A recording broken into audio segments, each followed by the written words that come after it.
kepada nikmat-nikmatnya Allah. Kufur atau kafir ini maknanya adalah penutup. Kafir itu penutup, makanya di dalam buku depannya ada cover. Cover itu adalah penutup daripada di dalam. Ketika seseorang itu sudah tercap di situ ada satu label kufur atau penutup, maka akan sulit nasihat, peringatan itu tidak akan pernah bisa masuk. Disitulah kita harus membuka hijab itu, kita harus membuka penutup itu dengan apa? Dengan jawaban-jawaban ayat Al-Quran berikutnya. Kuncinya jangan sampai Allah mengunci hati kita agar kita bisa menerima nasihat baik Al-Quran, hadis dan lain sebagainya. Ada penutup.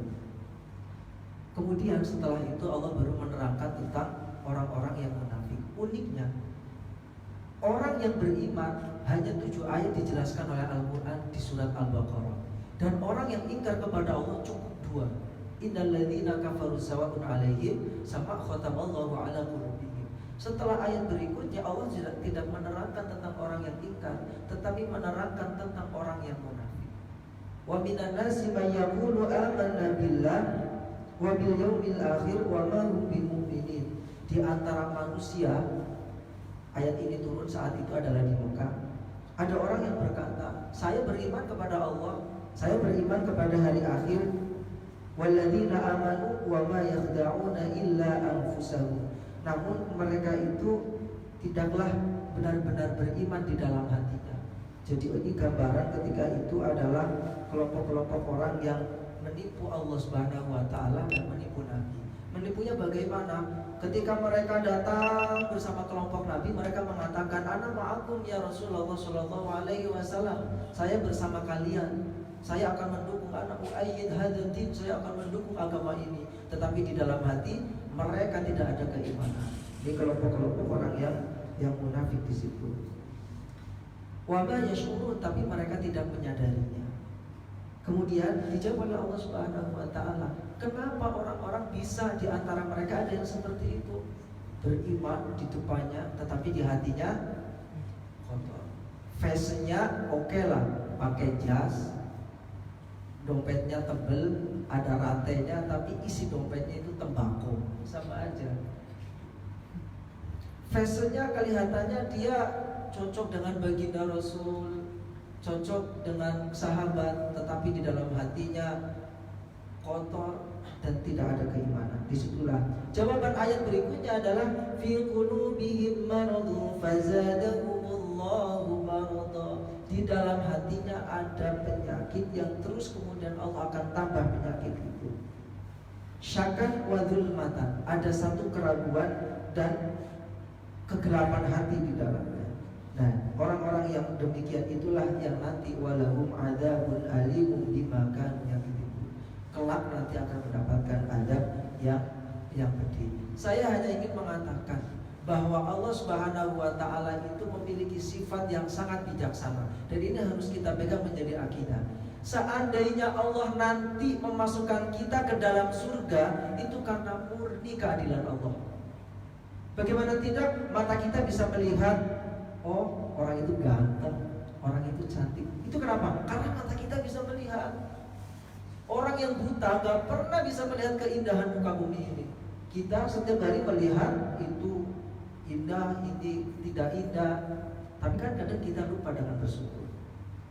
Bagaimana tidak nafas yang kita hirup setiap hari, kalau dihitung tuh berapa setiap jatuh nafas, tidak bisa kita menghitungnya. Nah, makanya di sini perlu adanya rasa syukur kehadiran Allah Subhanahu wa taala. Jangan sampai hati kita tertutup dan ada penyakit di dalamnya. Nah, kemudian yang ingin saya sampaikan tadi, ketika kita nanti dibalas dan diberi surga oleh Allah, itu adalah karena murni keadilannya, karena kasih sayang Allah. Tetapi ketika kita nanti disiksa, ketika kita nanti dihisab, maka itu adalah murni karena keadilan Allah. Mungkin kita kurang syukur, mungkin kita masih terkadang kali sering kali lupa dengan nikmat-nikmat Allah Subhanahu wa taala. Dan kemudian sifat yang berikutnya adalah wa idza qila lahum la tufsidu fil ard qalu innama nahnu muslihun.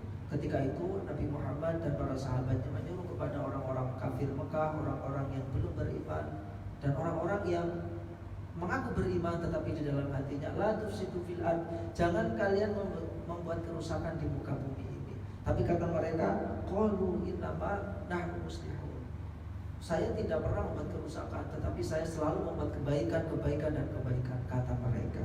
Nah di sini Allah menggunakan bahasanya adalah muslihun. Muslihun itu kalau di dalam bahasa Arab adalah bentuk kata kerja subjek yang kata benda. Jadi bentuknya kata benda tapi subjek. Nah di sini muslihun ini unik.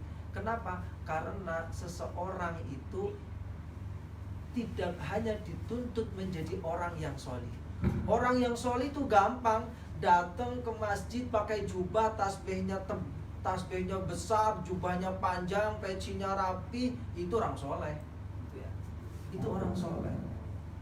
Gampang, jadi orang soleh itu gampang. Kemana-mana pakai jubah, bawa tasbih, itu gampang. Tetapi yang sulit adalah menjadi orang yang muslih. Muslih itu adalah bisa memberikan kemanfaatan kepada orang lain dan bisa mengajak kesolehan kepada orang lain, dan dirinya itu mau mengurusi orang lain, bukan menjadi urusan. Repot ini. Nah ini adalah sifat Nabi. Nabi itu ketika beliau statusnya masih solih, saya menyebut masih solih itu adalah ketika Nabi belum menjadi Nabi. Nabi itu sebelum menjadi Nabi statusnya adalah solih. Kenapa? Nabi orang terkenal dengan percayanya, dapat dipercaya, amanah, jujur. Orang di Mekah siapa yang gak kagum dengan kejujuran baginda Rasulullah Muhammad SAW. Makanya kita pernah dengar cerita orang Mekah ini tawuran. Orang Mekah ini waktu itu perang. Kabilah Hajar Aswad waktu itu turun ya, ada menaikkan batu Hajar Aswad ke tempat asalnya. Lah kabilah itu perang, ada kabilah Quraisy, ada kabilah yang satu lagi. Siapa yang paling pantas meletakkan batu Hajar Aswad ini, yang batu paling mulia di antara kabilah-kabilah itu? Mereka merasa, oh saya dong kabilah Quraisy, saya dong kabilah ini, saya keturunan Hashim dan lain sebagainya. Singkat cerita tidak menemukan kata sepakat. Namun kemudian ada satu usul dari mereka. Begini saja, bagaimana kalau nanti ada orang yang pertama kali datang memasuki gerbang Mekah, dia disuruh menentukan atau dia disuruh mengangkat batu ini ke tempat asalnya. Ditunggu lama, berjam-jam ditunggu lama. Kemudian yang memang ini adalah takdir Allah, Nabi Muhammad yang datang di pintu, memasuki kota Mekah. Kemudian mereka mengatakan, lah inilah yang kita tunggu. Nabi Muhammad kemudian diberi kesempatan untuk dipercayakan mengangkat batu Hajar Aswad ini, dikembalikan ke tempat asalnya. Tapi ketika itu Nabi Muhammad tidak langsung mengangkatnya, padahal sudah diberikan kepercayaan. Tetapi kabilah Quraisy ambillah pojok yang kanan, kabilah yang satu lagi ambillah pojok yang kiri, sampai pojok setiap daripada kain helai selendang Nabi, sorban Nabi itu ditempatkan di tanah. Kemudian batu Hajar Aswadnya beliau taruh di atas selendang beliau dan disuruh angkat sama kabilah yang ada di situ. Itu menunjukkan satu kesolehan baginda Rasul. Tidak ada satupun yang membenci kepada baginda Rasul saat Nabi Muhammad menjadi statusnya masih soleh. Gak ada yang benci.